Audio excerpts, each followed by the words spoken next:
Кратки најави за денес. Претерана урбанизација ити во градбина Јапланица.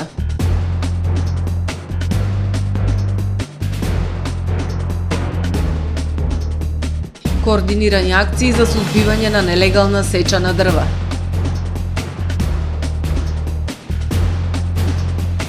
Со почетокот на грејната сезона започнуваат и проблемите со загадување на воздухот.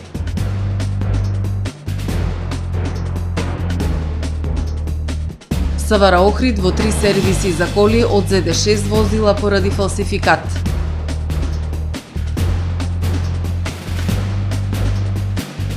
Во акцијата Синџир се заплеткани и сопственици на фирми од Охрид. Дневникот вообичаено започнува по временската прогноза. Останете со нас.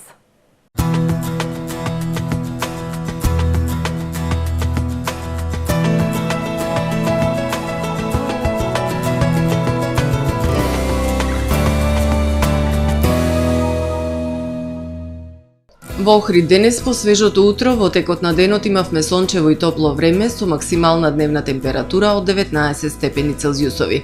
Во вторник во поголем дел од Европа ќе преовладува умерено облачно и нестабилно време со врнежи од дожд проследени со засилен ветер. Во крајните југоисточни и југозападни предели на Скандинавија ќе преовладува стабилно време со локална облачност.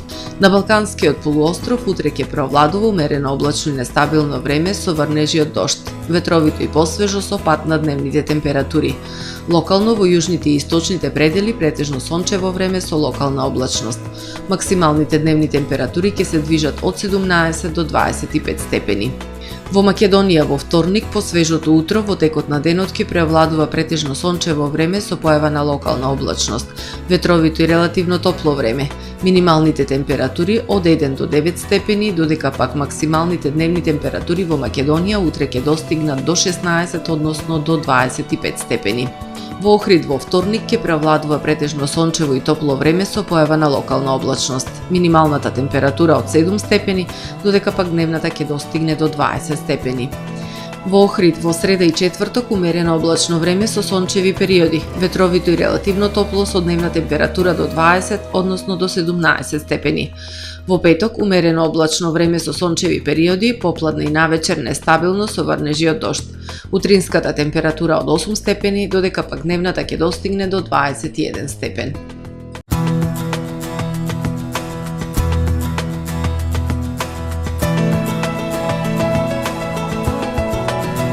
Гледавте Метео на ТВМ по соработка со Трпе Инвест.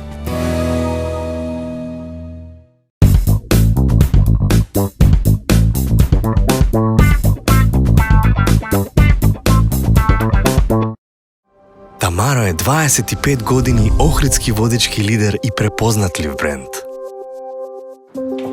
Обуките од менаџерскиот тим се доказ за максимална посветеност кон вработените. Тамаро Холдингот се грижи за организацијата и на време пренесените информации кои отсликуваат тимската работа. Секој успех на вработениот е успех и на компанијата. Маркетите располагаат со производи со висок квалитет од секакви брендови по одлични цени. Вкусните печива од Дана Бела пекарата се веќе омилен појадок на многу потрошувачи во Охрид. Анабела кујната услужува голем број на потрошувачи и компании.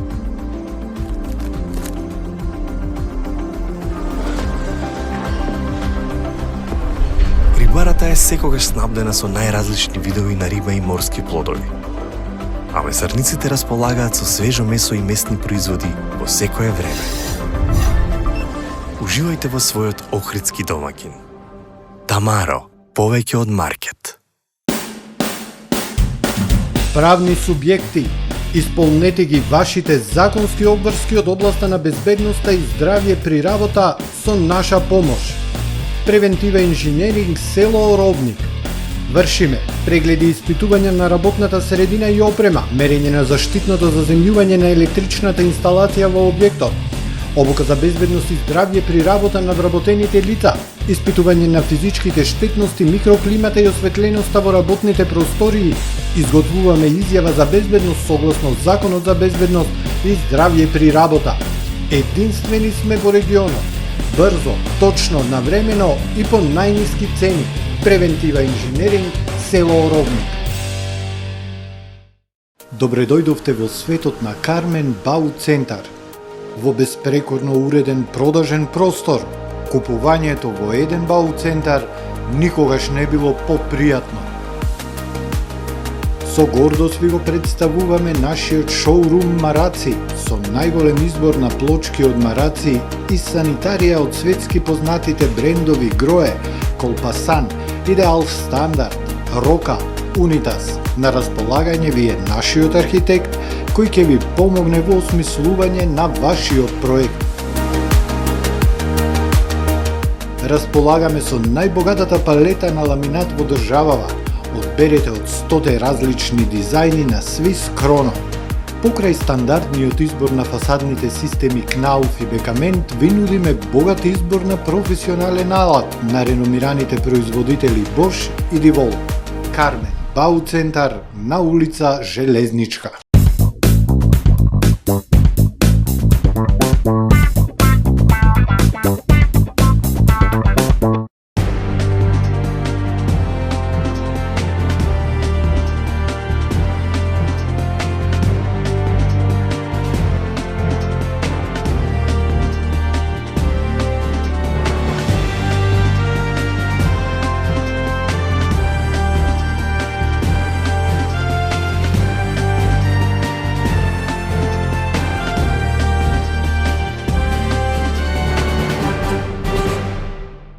Добар ден, прво издание на Дневникот на ТВМ. Урбанистичко дивење на Јабланица. Еколозите алармираат. Покрај на приватен се гради и на државен имот во атрактивните шумски предели во и околу 15-тината населени села. Туризмолозите велат, на планината треба да се развива екотуризам. Се повеќе дивоградби на падините на Јабланица. Еколозите алармираат без дозвола за градба се градат вили и викендици во атрактивните шумски предели. Се случува целосна деградација, се сечат шумските комплекси, се градат патишта, се бетонира. Критично е во Лабуништа, Горна Белица, Вишни, но и во и околу сите 15 на населени села. Кај нас мислам дека и се злоупотребува терминот урбанизација, тоа е дивење, баш. Значи урбанизација е планска изградба, планско проширување на населбите, уредување на населбите, кај нас тоа се случува практично на еден див криминален начин, каде што често се запоседнува и државен имот и се градат викендици не на приватен, туку на државен имот. Мештаните и еколозите велат последниве години има експанзија на дивоградби во падините на Јабланица. Експертите велат Јабланица изобилува со природни реткости, извори, реки и езера, ендемична флора и фауна и треба да има сосема поинаква туристичка иднина. Имаме села кои што се живи, значи населението тука живее и твори. Постојат можности да се нуди еколошки здрава храна, еколошки здрави предели се кои што се уште за среќа се недопрени и се чисти. Понатака има активизам во овие населени места од страна на голем број на планинарски клубови, на велосипедски клубови. Според еколозите, крај на урбанистичкото дивење на Јабланица ќе се стави кога планината ќе се прогласи за национален парк. На прагот на грејната сезона се зголемува дрвократството, но се интензивираат и активностите на полицијата за сузбивање на овој вид криминал. Во тек се координирани акции на СВР Охрид во соработка со регионалниот центар за гранични работи Запад, шумската полиција и јавното претпријатие Национални шуми со цел сузбивање на нелегалната сеча на огревни дрва на целото подрачје што го покрива СВР Охрид и фаќање на лица сторители на кривичните дела, нелегална сеча на дрва, пустошење шуми и кражба на дрва. Овој вид на криминал најчесто се врши во шумските појаси на планините Караорман, Јабланица, Петринска планина, Галичица, поточно во атарот на селата Црвена вода, Скребатно, Ливоишта, Лескоец, Велгоште, Љубаништа, Вишни, Лабуништа, Јабланица, Мали Влај, Франгово, Радолишта. При спроведените заеднички и одделни акцијски контроли во текот на минатата 2022 година и првите 9 месеци од оваа 2023 година, полициските службеници при СВР Охрид откриле 35 сторители на овие кривични дела. 25 во минатата година и 10 во оваа година до месец септември. Како и вкупно 235,4 кубни метри нелегално исечено огревно дрво. 41,3 метри кубни минатата година и 194,1 метри кубни во првите 9 месеци од оваа година. Во врска со овие сторени дела, поднесени се вкупно 15 соодветни пријави, 8 минатата година и 7 до месец септември оваа година. Сторителите најчесто се државјани на Република Македонија и Република Албанија, од кои голем дел имаат нерегулиран престој во Македонија. Со почетокот на грејната сезона започнуваат и проблемите со загадувањето на воздухот. Во Охридскиот регион мапирани се 36 јавни објекти кои користат мазут или нафта. Државниот инспекторат за животна средина ги проверува емисиите на големите инсталации, но и на останатите објекти кои имаат елаборати за заштита на животната средина. Оттаму велат дека препораките генерално се почитуваат. Инспекторатот изминатава година поднел само една кривична пријава за загадување на животната средина. Палење на трска во Охридското езеро е единствен случај во кој Државниот инспекторат за животна средина поднел кривична пријава во изминатава година, вели директорот на инспекторатот Сретен Стојковски во неделното интервју на Радио Слободна Европа. Другите постапки за загадувачите биле прекршочни. Оваа година имаме поднесено прекршочни пријави во вредност од некаде над 600.000 евра во денарска противвредност. Истите се дадени на дел се дадени на спогодување во комисијата при Министерството за животна средина, а дел се процесуирани во надлежните судови. Кривични пријави имаме поднесено една, а тоа е за палење во Охридскиот регион, нели околу езерото на трската, така да тоа е кривична пријава што е поднесена во моментот. Со почетокот на грејната сезона започнуваат и проблемите со загадувањето на воздухот. Државниот инспекторат за животна средина е надлежен за големите инсталации кои користат нафта и мазут. Инспекторатот ги проверува сите иматели на интегрирани дозволи и нивните емисии. Во останатите каде што имаат елаборати за заштита на животна средина, согласно препораките што се во елаборатите за правење мерење, ги бараме мерењата дали се направени, доколку ги надминуваат нели мерењата, имаме санкции и така да ги санкционираме. Во Охридскиот регион се мапирани 36 јавни објекти загадувачи на воздухот според неодамна објавената анализа на граѓанска иницијатива Шанса за центар. Според податоците станува збор за објекти од јавното здравство, училишта, градинки, општински и државни институции кои користат нафта или мазут. Во 2023 година не се направи промена на начинот на грејење кај огромен број на јавни објекти кои се греат на нафта и мазут за да се намали загадувањето на воздухот во зима. Тие ќе продолжат да загадуваат и оваа зима и повторно ќе бидеме меѓу трите најзагадени земји во Европа, велат од Шанса за центар. Доколку објектот примарното или секундарното здравство ги надминува емисиите, Стојковски вели дека државните инспектори за животна средина ги посетуваат и му кажуваат да ги проверат инсталациите, да достават анализи од горивото и повторно да направат мерења. Директорот на Државниот инспекторат уверува дека сите болници, без разлика дали се од примарно или секундарно здравство, имаат елаборати и ги почитуваат мерките и препораките. Но активистите сметаат дека сепак неопходно е да се врши притисок врз пратениците во собранието и врз советниците да се заложат за мерки во буџетите за 2024 година со цел да се даде шанса на сите општини да станат почисти. Полициски службеници од одделот за криминалистичка полиција, сектор за општи насилен криминал и СВР Охрид одзедоа 6 возила поради сомнение за фалсификат. По добиени оперативни сознанија и наредба за претрес од Основен суд Охрид, извршени се претреси на 19 октомври 2023 година во 3 сервиси за коли на подрачјето на СВР Охрид. При тоа одземени се 6 возила, а извршени се и службени разговори со повеќе лица. Извршено е вештачење од страна на одделот за форензички испитувања и по документирање на случаите од страна на СВР Охрид до основното јавно обвинителство Охрид ќе бидат поднесени соодветни кривични пријави, информира портпаролот на СВР Охрид Стефан Димовски. 26 сопственици и управители на 28 фирми од Охрид, Битола, Неготино, Кавадарци и Скопје со даночно затајување и перење пари го оштетиле државниот буџет за околу 8 милиони евра.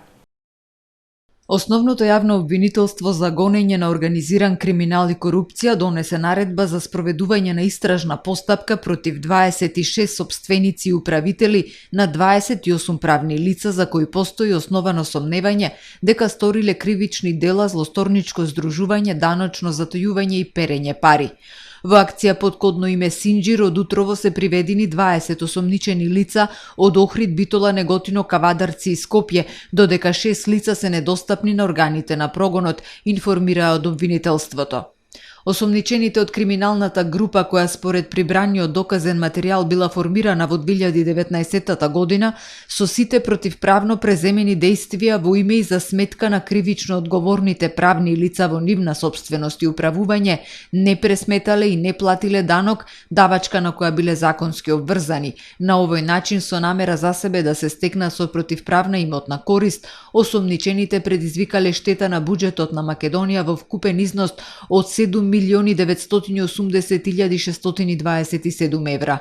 Предложено е определување на мерка притвор за 14 осомничени лица, од кои за едно лице е предложена мерка куќен притвор. За останатите 12 осомничени лица предложени се други мерки на предпазливост, забрана за напуштање на живејлиштето, обврска да се јавуваат повремено на определено службено лице или кај надлежен државен орган, привремено одземање на патна или друга исправа за преминување на државна граница, односно забрана за нејзино издавање и друго. Осомничените се соочуваат со повеќе годишни казни затвор за трите дела за кои се товарат. Акцијата Синџир е резултат на повеќемесечна предистражна постапка за кривични дела против јавните финансии, платниот промет и стопанството, што обвинителството ја спроведе со Управата за финансиска полиција и истражители од Истражниот центар на основното јавно обвинителство за гонење на организиран криминал и корупција. Во продолжение да ги погледнеме вестите кои што ги пренесоа странските новински агенции. Светот денеска. Илјадници граѓани од цела Турција пристигнаа во Истанбул за да присуствуваат на митингот за прекин на огнот во Газа. Турскиот претседател Реџеп Тајип Ердоган е еден од најгласните светски лидери во поддршката на палестинците и осуда на Израел. На просторот каде што се одржува митингот на аеродромот Ататурк поставена е бина долга 60 метри и висока 14 метри, на која се поставени 6 посебни LED екрани за присутните да можат да го следат митингот. На митингот ќе присуствуваат и државници од различни земји, владини представници и лидери на политички партии, уметници, представници на невладени организации, на медиумите, уметноста, спортот, културата и бизнисот. Најмалку 13 лица загинале, а околу 50 се повредени при судир на 2 патнички воза во Индија. Властите соопштиле дека прелиминарната истрага покажала дека причина за несреќата била човечка грешка. Стотици амбулантни возила, лекари, медицински сестри и спасувачки персонал били испратени на местото на настанот за да ги спасат патниците и да ги извлечат телата. Официјални лица соопштиле дека 3 вагони од патничкиот воз излетале од шините. Шефот за односи со јавност на железницата кажал дека по несреќата 33 воза биле запрени, а други 22 биле пренасочени. Индија има една од најголемите железнички мрежи во светот, која секојдневно ја користат милиони патници, но голем дел од железничката инфраструктура треба да се подобри. Најмалку 5 работници загинале на градилиште во германскиот град Хамбург. До несреќата дошло откако од досега неразјаснети причини се урнало скеле кое паднало врз повеќе работници. Скелето било поставено во дупка за лифт во зграда висока 8 ката. Колку работници биле качени на скелето во моментот на уривањето на скелето се уште не се знае, но според првичните информации загинале најмалку 5 работници, а по повеќе лица се уште се трага. Во спасувачката акција учествуваат 60 лица. Градилиштето се наоѓало во квартот Хафен Сити, каде што се градат и деловни и стамбени објекти. Двајца убиени, 18 повредени на ноќта на вештерките во масовно пукање на Флорида. Најмалку двајца напаѓачи отвориле оган по претходна тепачка помеѓу две групи за време на прославата на ноќта на вештерките во Тампа.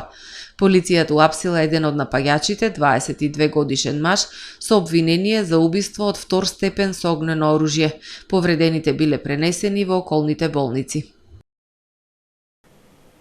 Почитувани гледачи, го завршуваме првото издание на Дневникот на ТВМ. Ви благодарам за довербата. Пријатно!